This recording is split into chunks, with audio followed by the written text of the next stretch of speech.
Hello friends, welcome to my channel engineer.87। So ये 7 basic quality improvement tools वो हमने start किए हुए हैं। तो उसके अंदर हमने ये पहले 6 है वो मैंने कंप्लीट आपको समझा दिए हैं।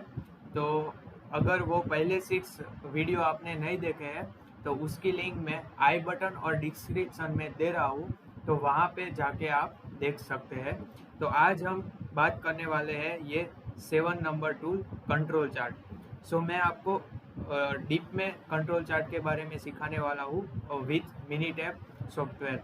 तो वीडियो को लास्ट तक देखना। और हाँ गाइस, अगर आप मेरी चैनल में नए हैं तो प्लीज़ सब्सक्राइब कर देना चैनल को, क्योंकि व्यूज़ आ रहे हैं लेकिन सब्सक्राइबर बढ़ नहीं रहे हैं। तो अगर आप नए हैं तो आप मेरी चैनल को सब्सक्राइब करना मत भूलना, ठीक है। तो चलिए स्टार्ट करते हैं कंट्रोल चार्ट्स।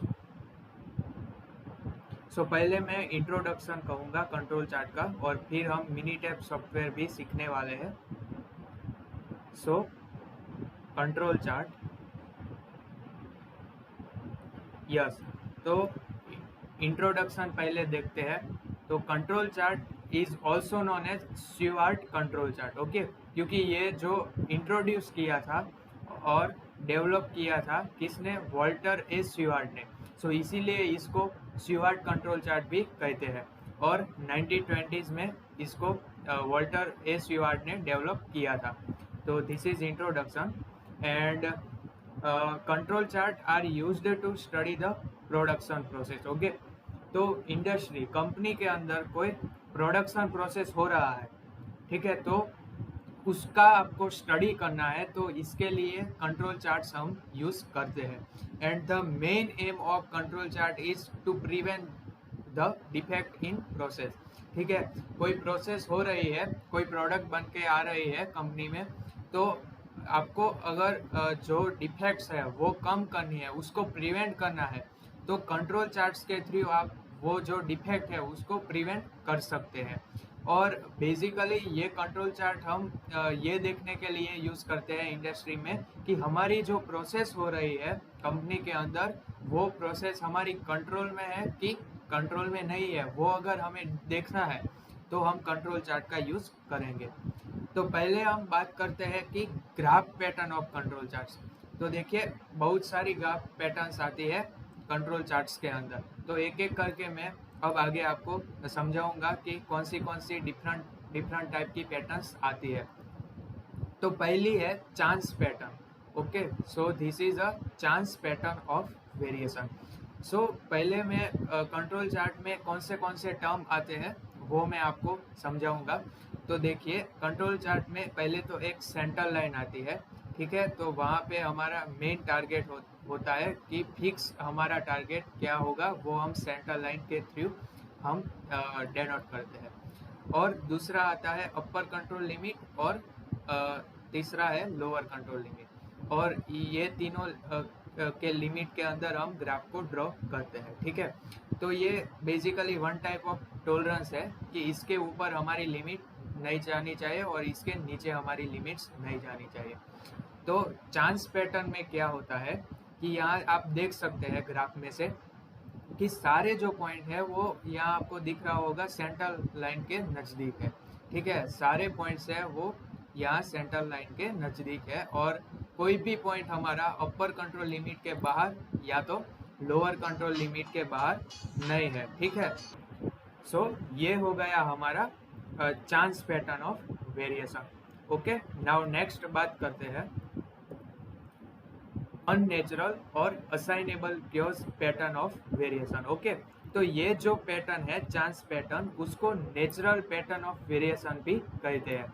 और दूसरा है हमारा अननेचुरल, और उसको assignable chaos pattern of variation भी कहते हैं। तो उसके अंदर बहुत सारे टाइप्स आते हैं। फर्स्ट है एक्सट्रीम वेरिएशन, उसके बाद इंडिकेशन ऑफ ट्रेंड, उसके बाद shift and cyclic variation. So now एक एक करके हम पढ़ेंगे डीप में। तो पहला है एक्सट्रीम वेरिएशन, ओके। सो इसमें आप देख सकते हैं कि यहाँ पे आपको दिख रहा होगा, मेरा लेजर है वहाँ पे, कि एक पॉइंट है वो अपर कंट्रोल लिमिट के बाहर है, और यहाँ जो दूसरा पॉइंट है वो लोअर कंट्रोल लिमिट के बाहर है। तो इसको कहते हैं एक्सट्रीम वेरिएशन। सो और ऐसा नहीं कि एक ही पॉइंट बाहर होगा, शायद 2, 3 और मोर देन 1, 2, 3 हो सकता है, पॉइंट्स बाहर हो सकते हैं ग्राफ के बाहर। ओके, सो इसको कहते हैं एक्सट्रीम वेरिएशन। नाउ अब बात करते हैं इंडिकेशन ऑफ ट्रेंड, कि इंडिकेशन ऑफ ट्रेंड क्या होता है कंट्रोल चार्ट में। तो यहाँ आप देख सकते हैं कि 7 consecutive point having upward trend. तो यहाँ आपको दिख रहा होगा कि ये one type of upward trend है। तो यहाँ क्या था कि अगर हमारे पॉइंट है वो ये लिमिट्स के बाहर हो गए, तो हम वो प्रोसेस को ऐसे कह सकते हैं कि प्रोसेस हमारा कंट्रोल में नहीं है। और अगर एक भी पॉइंट, यहाँ पे देखिए, एक भी पॉइंट अपर कंट्रोल लिमिट और लोअर कंट्रोल लिमिट के बाहर नहीं है, तो ये प्रोसेस है हमारा, वो है कंट्रोल प्रोसेस है। ये हमारा जो प्रोसेस पूरा प्रोडक्शन का हो रहा है वो कंट्रोल में है, ऐसा हम कह सकते हैं। और इसके अंदर हमारा प्रोसेस कंट्रोल में नहीं है, तो हमें इम्प्लीमेंट करना होगा प्रोसेस को, ताकि हम कम से कम डिफेक्ट अपने प्रोडक्शन में लाए। ठीक है, तो ये जो सेकंड है इंडिकेशन ट्रेंड, तो यहाँ पे प्रोसेस कंट्रोल में तो है, लेकिन अगर हमने कोई इम्प्लीमेंट नहीं किया हमारा प्रोसेस में, तो क्या होगा कि इन फ्यूचर हमारा जो प्रोसेस है वो कंट्रोल में नहीं रहेगा। ठीक है, यहाँ आपको ट्रेंड दिख रहा होगा कि ये डेनोट करता है कि अगर आपने कोई इम्प्लीमेंट नहीं किया अपने वर्किंग प्रोसेस में, तो इन फ्यूचर आपका प्रोसेस है वो कंट्रोल में नहीं रहेगा, तो आपको इम्प्लीमेंट करना चाहिए, ऐसा ये चार्ट हमें कहता है। ठीक है, उसके बाद है शिफ्ट्स। तो शिफ्ट्स में आप देख सकते हैं, यहाँ देखिए, ये हमारी सेंट्रल लाइन है, ये हमारी अपर कंट्रोल लिमिट और ये लोअर कंट्रोल लिमिट। तो शिफ्ट में आप देख सकते हैं कि यहाँ ये पॉइंट यहाँ है और उसके बाद नेक्स्ट पॉइंट यहाँ कंट्रोल लाइन है, उसके अपोजिट साइड आ गया है। तो ये जो सडन चेंज हो रहा है उसको हम शिफ्ट कहते हैं। ठीक है, उसके बाद है cyclic variation. So cyclic variation में आप देख सकते हैं कि ये moving as a cyclic way. Okay, so आपको ये ग्राफ के थ्रू आपको समझ में आ रहा होगा कि साइक्लिक वेरिएशन किसको कहते हैं। तो ये moving like a cyclic way, so this variation is known as cyclic variation. Now हम कंट्रोल चार्ट बनाते हैं, तो उससे पहले कंट्रोल चार्ट के कौन से टाइप्स आते हैं और क्या इम्पोर्टेंस है, तो उसके पहले हमें कुछ बेसिक फंडा मालूम होना चाहिए। तो उसके लिए पहला ये फंडा है कि टाइप्स ऑफ डेटा, उसको हमें समझना पड़ेगा। तो बेसिकली 2 टाइप का डेटा आता है, attribute data and variable data. So यहाँ मैंने लिखा है कि attribute data is focus on numbers. Okay, attribute data जो होगा हमारा वो नंबर्स के ऊपर ज़्यादा फोकस करता है, एंड वेरिएबल जो डेटा है वो मेजरमेंट के ऊपर ज़्यादा फोकस करता है। फॉर एग्जाम्पल, यहाँ एग्जाम्पल दिया है कि suppose you are gathering data on defective products that your assembly line turns out. Attribute data simply classified the output as defective or not defective. Okay, तो attribute data क्या हमें दिखाता है कि कोई हमने प्रोडक्ट लिया और हम चेक करते हैं कि वो मेरा प्रोडक्ट है वो डिफेक्टिव है कि नॉट डिफेक्टिव। सो ये अगर हमें डेटा कोई देता है, ये डेटा हम कलेक्ट करेंगे कि ये दिस साइड हम डाल रहे हैं डिफेक्टिव प्रोडक्ट और अनदर साइड हम रख रहे हैं नॉन डिफेक्टिव प्रोडक्ट। सो ये हमने कलेक्शन किया, वो हो गया attribute data. And variable data का मैं सिंपल एग्जांपल दूँ, या यहाँ अभी मैं कंप्यूटर स्क्रीन में लैपटॉप स्क्रीन में से पढ़ा रहा हूँ आपको। तो अगर मैं मेजरमेंट करता हूँ मेरी लैपटॉप स्क्रीन की लेंथ कितनी है, तो वो डेटा हो गया वेरिएबल डेटा। ओके, तो वेरिएबल डेटा फोकस करता है मेजरमेंट्स के ऊपर एंड एट्रीब्यूट डेटा फोकस करता है नंबर्स के ऊपर। मैं और बहुत सारे एग्जांपल दे सकता हूँ एट्रीब्यूट डेटा के, लाइक स्टूडेंट्स है क्लास में, तो कितने स्टूडेंट पास हुए और कितने फेल हुए। ठीक है, तो इस तरह से मैं कैटेगराइज करता हूँ स्टूडेंट को, पास है कि फेल, तो वो मेरा डेटा हो गया एट्रीब्यूट डेटा। वो नंबर्स होंगे कि इतने स्टूडेंट पास हुए हैं और इतने फेल हुए हैं। तो एट्रीब्यूट डेटा क्या करता है कि नंबर के ऊपर फोकस करता है, and variable data is focus on the measurement. Okay, so another example मैं आपको दे रहा हूँ एट्रीब्यूट का, ताकि आपको फंडा एकदम से क्लियर हो जाए कि कोई आप डिश को टेस्ट करते हैं तो वो डिश गुड है कि बैड, तो वो हो गया आपका एट्रीब्यूट डेटा। और अगर वेरिएबल डेटा का मैं एग्जांपल दूँ तो weight of the people, okay, number of student in class. So there are many types of variable data. So I hope कि आपको ये बेसिक फंडा क्लियर हो गया होगा कि क्या है एट्रीब्यूट डेटा और variable data. Now move further, types of control chart. तो कंट्रोल चार्ट है वो categorize in main two way. Control chart for variable data, एक तो हम वेरिएबल डेटा के लिए कंट्रोल चार्ट बना सकते हैं और एट्रीब्यूट डेटा के लिए कंट्रोल चार्ट बना सकते हैं। तो वेरिएबल डेटा के लिए जो चार्ट्स बनते हैं वो हमारे दो चार्ट्स है, X bar and R chart and X bar and sigma chart. And for the attribute data we use 3 charts, P chart, NP chart and C chart. तो ये हो गया हमारा टाइप्स ऑफ कंट्रोल चार्ट। अब video यहाँ तक तो मतलब थियरी पोर्शन था, अब हमारा मेन वीडियो स्टार्ट होगा। मिनी टैब के अंदर मैं आपको सिखाऊंगा। तो चलिए मैं मिनी टैब में मिलता हूँ आपको। सो फ्रेंड्स, मैंने मिनी टैब ओपन कर दिया है। तो अगर ये सॉफ्टवेयर कैसे डाउनलोड करना है तो वो आपको यूट्यूब में बहुत सारे वीडियो मिल जाएंगे कि कैसे डाउनलोड करना है, तो आप खुद से डाउनलोड कर सकते हैं। कोई बड़ी चीज़ नहीं है ये। तो चलिए हम स्टार्ट करते हैं एक्स बार, और पहले हम देखेंगे एक्स बार और आर चार्ट, ठीक है। तो वो देखते हैं। सो यहाँ देखिए, पहले हमें डेटा फिल करना होता है, लेकिन अगर आपके पास डेटा नहीं है तो यहाँ खुद से इनबिल्ड आपको एग्जांपल भी दिए जाते हैं, तो वो भी आप यूज़ कर सकते हैं। तो पहले आपको एक्स बार और आर चार्ट के लिए आपको यहाँ स्टेट में जाना होगा। उसके बाद आपको ये कंट्रोल चार्ट दिख रहा होगा, उसमें जाना है। फिर वेरिएबल चार्ट फॉर सब ग्रुप, वहाँ पे जाना है। और फिर आपको ये सारे चार्ट्स मिल जाएंगे। तो फिर से एक बार देख लीजिए, आपको स्टेट में जाना है, उसके बाद कंट्रोल चार्ट्स में जाना है, उसके बाद variable charts for subgroup उसमें जाना है, और उसके बाद X bar and R chart में जाना है। तो मैं उसके ऊपर क्लिक कर रहा हूँ। तो यहाँ पे देखिए, यहाँ देखिए मेरे पास डेटा नहीं है, तो मैं यहाँ हेल्प में जाऊँगा, ठीक है। और उसके बाद आपको जाना है एग्जाम्पल के अंदर, ओके। उसके बाद यहाँ आपको ओपन द सैम्पल डेटा, वहाँ पे जो ये ब्लू कलर का दिख रहा होगा वहाँ पे क्लिक करना है, तो यहाँ डाउनलोड हो जाएगा। और फिर उसके ऊपर आप क्लिक करेंगे तो डायरेक्ट मिनी टैब ओपन हो जाएगा, और आप यहाँ से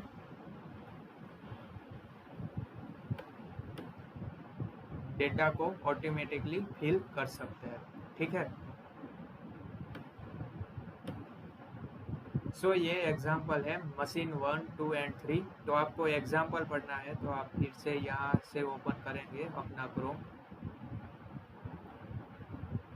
तो आपको मिल जाएगा example.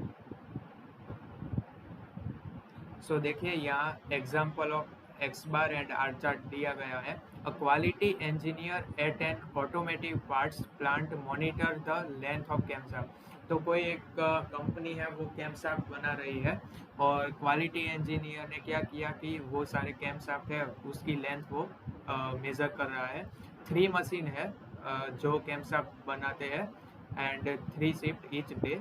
The engineer measure 5 camshaft from each machine during each shift. तो इंजीनियर क्या कर रहा है कि हर एक शिफ्ट में से कोई भी 5 कैमशाफ्ट उठा रहा है, तीनों मशीन में से हर एक मशीन में से 5 कैमशाफ्ट उठा रहा है, और उसकी लेंथ है उसको मेज़र कर रहा है। तो हमें इसका X bar and R chart बनाना है, और हमें पता लगाना है कि जो ये हमारी प्रोसेस हो रही है कंपनी में, तो वो प्रोसेस हो रही है वो कंट्रोल में है कि कंट्रोल में नहीं है, वो हमें आइडेंटिफाई करना है। तो अब हम देखिए, यहाँ हमारा डेटा हमारा आ गया है। ये मशीन 1 है उसका डेटा है, ये मशीन 2 का, ये मशीन 3 का, और ये सब ग्रुप आईडी। तो अब कैसे हम बनाते हैं मिनी टैब में X bar are bar chart, वो हम सीखेंगे। तो ये हमारा डेटा आ गया, ऑटोमेटिकली इनबिल्ट आता है। वो मैंने आपको सिखा दिया कि हेल्प में जाना है और वहाँ से आपको ब्लू कलर का दिखेगा, एग्जाम्पल में जाके ब्लू कलर का वहाँ पे आपको क्लिक करना है। ठीक है, तो यहाँ पे मैं अब फिर से स्टेट में जाऊँगा, फिर control charts, variable charts for subgroup and X bar R chart, और मुझे तीनों मशीन के एक्स बार और आर चार्ट ड्रॉ करने हैं, तो तीनों के ऊपर मैं डबल क्लिक करूँगा। ठीक है, और आइदर आप क्या कर सकते हैं कि ये C1 के ऊपर एक बार क्लिक करके यहाँ सिलेक्ट के ऊपर क्लिक कर सकते हैं, और यहाँ सब ग्रुप साइज में आपको ये सब ग्रुप आईडी डालना है। ठीक है, तो मैंने यहाँ सब ग्रुप आईडी डाल दिया, फिर उसके बाद ओके करना है, डबल क्लिक करना है। ओके, तो यहाँ सब ग्रुप आईडी आ गया, उसके बाद ओके के ऊपर क्लिक करना है। सो गाइज आप देख सकते हैं कि यहाँ X bar and R chart for machine 1, ये मशीन 2 एंड ये मशीन 3 के लिए ये ऑटोमेटिकली ड्रॉ हो जाता है, तो हमें मेहनत करने की आवश्यकता नहीं है। तो this is called smart work. Okay, अगर आप बुक और पेपर और पेन लेके बैठेंगे और ड्रॉ करेंगे तो बहुत आपका टाइम वेस्ट होगा, तो वो कंपनी में जायज़ नहीं है। सो यहाँ अब हम रिज़ल्ट की बात करते हैं कि कैसे हमें मतलब एज अ इंजीनियर हमें कैसे पता लगाना है कि हमारी प्रोसेस कंट्रोल में है कि नहीं है। ठीक है, तो यहाँ देखिए एक्स बार और आर चार्ट फॉर मशीन 1। तो पहले मशीन 1 का देखते हैं, मैं इसको बड़ा कर लेता हूँ यस, ताकि आपको दिखे। ठीक है, तो ये मशीन 1 का मैंने जूम कर दिया है। तो यहाँ पे आपको पहले ये देखना है आर चार्ट, ये जो पहला चार्ट है उसको एक्स बार चार्ट कहते हैं, और ये दूसरा बन के आया है वो आर चार्ट है। ठीक है, तो आर चार्ट में देखिए कि कोई भी पॉइंट बाहर नहीं है। ठीक है, तो हमारी मतलब इसका मतलब ये हो गया, पहले आप ये टेक्निक फॉलो करेंगे तो अच्छा रहेगा। पहले आपको ऑलवेज देखना है आर चार्ट। तो आर चार्ट में आपको देखना है कि कोई भी पॉइंट बाहर है कि नहीं है। तो यहाँ आप देख सकते हैं कि कोई भी पॉइंट है वो हमारी अपर कंट्रोल लिमिट और लोअर कंट्रोल लिमिट के बाहर नहीं है। तो इसका मतलब ये हुआ कि जो हमने ये अपर कंट्रोल लिमिट और lower control limit x bar chart के लिए हमने फाइंड की है वो राइट है। ठीक है, अगर यहाँ पे कोई भी एक पॉइंट बाहर आता है तो उसका मतलब ये है कि वेरिएशन आ रहा है प्रोसेस में, तो आपको अपर कंट्रोल लिमिट और लोअर कंट्रोल लिमिट आपको चेंज करनी पड़ेगी। ठीक है, अब बात करते हैं ये देखने के बाद आपको ये देखना है। तो यहाँ पे आप देख सकते हैं कि एक पॉइंट है वो लोअर कंट्रोल लिमिट के बाहर है, 8 नंबर का पॉइंट। ठीक है, 8 नंबर का जो पॉइंट है वो फेल है, यहाँ पे आपको दिख रहा होगा। ठीक है, तो और ये सारे जो पॉइंट है वहाँ पे आप कर्सर ले जाएंगे तो आपको मीन वैल्यू दिखेगा। तो एक पॉइंट यहाँ लोअर कंट्रोल लिमिट के बाहर है, यानी कि ये जो मशीन 1 में प्रोसेस हो रहा है वो प्रोसेस कंट्रोल में नहीं है। ठीक है, तो आपको कुछ इम्प्लीमेंट करना है मशीन के अंदर, प्रोसेस के अंदर, ताकि आप ये जो प्रोसेस है उसको कंट्रोल में ला सके। तो हमारा ये जो मशीन 1 है वो कंट्रोल में नहीं है, ऐसा हम कह सकते हैं। So our process is not in control. Okay, so वैसे ही हम सेकंड देखते हैं। तो पहले आपको ऑलवेज आर चार्ट देखना है। तो आर चार्ट में कोई भी पॉइंट बाहर नहीं है, यानी कि हमारी upper control limit lower control limit right है, तो वेरिएशन नहीं है उसमें। और देखिए मशीन 2 में कोई भी पॉइंट जो है वो बाहर नहीं जा रहा है, आप देख सकते हैं कोई भी पॉइंट है वो अपर कंट्रोल लिमिट या तो लोअर कंट्रोल लिमिट से बाहर नहीं जा रहा है। तो ये जो मशीन 2 है उसके अंदर प्रोसेस है वो हमारी प्रोसेस है प्रोसेसिंग कंट्रोल, तो उसमें हमें इम्प्लीमेंटेशन नहीं करना है। तो हम क्या इससे टाइम सेविंग कर सकते हैं। देखिए अगर आप कंट्रोल चार्ट के बिना सारे मशीन को इम्प्लीमेंट करेंगे, चेक करेंगे, तो आपका टाइम है वो बिगड़ेगा। तो कंट्रोल चार्ट के थ्रू आप वो पहले आइडेंटिफाई कर लेंगे कि कौन से मशीन के ऊपर हमें मेंटेनेंस करना है, वर्क करना है। तो देखिए मशीन 2 में कोई भी ज़रूरत ही नहीं है कि हमें इम्प्लीमेंट करने की, तो हमारा टाइम है वो सेव हो सकता है यहाँ पे। सो अब थर्ड मशीन है उसकी बात करते हैं। तो पहले ऑलवेज आपको आर चार्ट देखना है। तो आर चार्ट है वो देखिए कोई भी पॉइंट बाहर नहीं है, तो ये जो upper control limit lower control limit है वो परफेक्ट है, वेरिएशन नहीं है। लेकिन अब देखिए यहाँ जो एक्स बार चार्ट है वहाँ 2 पॉइंट है वो अपर कंट्रोल लिमिट के बाहर है, तो यानी कि ये प्रोसेस हमारा कंट्रोल में नहीं है। ठीक है, तो मशीन 3 के ऊपर भी हमें कुछ इम्प्लीमेंट करना होगा ताकि हमारी प्रोसेस है वो कंट्रोल में आए। सो this is guys all about control chart. I hope आपको अच्छे से फंडा क्लियर हो गया होगा, ठीक है, कि क्या कंट्रोल चार्ट है, कैसे हमें बनाना है, कैसे उसका एनालिसिस करना है, मिनी टैब में हम कैसे ड्रॉ करते हैं। तो आई होप आपको ये वीडियो अच्छा लगा होगा। और वैसे ही जैसे मैंने ये एक्स बार और आर चार्ट आपको सिखाया, वैसे ही आप मिनी टैब में X bar and sigma chart और P chart, N P chart और सी चार्ट खुद से आप इतना तो खुद से कर सकते हैं। आप खुद से एनालिसिस करेंगे तब आपका ज़्यादा इम्प्लीमेंट होगा। तो सिर्फ मैं कहाँ से करना है वो मैं आपको दिखा देता हूँ। तो जैसे हमने ये एक्स बार और आर चार्ट किया, वैसे ही आप यहाँ अगर स्टेट में जाएंगे कंट्रोल चार्ट में, तो यहाँ वेरिएबल चार्ट फॉर सब ग्रुप, तो यहाँ आपको एक्स बार और आर चार्ट और एक्स बार और एस चार्ट मिल जाएगा। और वैसे ही इंडिविजुअल में एट्रीब्यूट में आप जाएंगे तो आपको P chart, N P chart, C chart, ये सारे चार्ट्स मिल जाएंगे। तो आप हेल्प में जाके खुद से एग्जाम्पल पढ़ के खुद से आप सीख सकते हैं कि कैसे हमें एनालिसिस करना है। सो गाइज आई होप आपको ये वीडियो है वो अच्छा लगा होगा और कंट्रोल चार्ट के बारे में आपको मतलब 100% नॉलेज तो नहीं कह सकता, लेकिन आपको क्लियर बेसिक फंडा आपको मालूम हो जाएगा कि क्या होता है कंट्रोल चार्ट, क्यों हम यूज़ करते हैं कंपनी के अंदर। So guys thank you for watching. And अगर सब्सक्राइब नहीं किया है तो प्लीज़ सब्सक्राइब कीजिए मेरे चैनल को। एंड अगर ये वीडियो अच्छा लगा है तो डेफिनेटली अपने फ्रेंड्स के साथ शेयर करना मत भूलना। Okay, thank you for watching, have a nice day.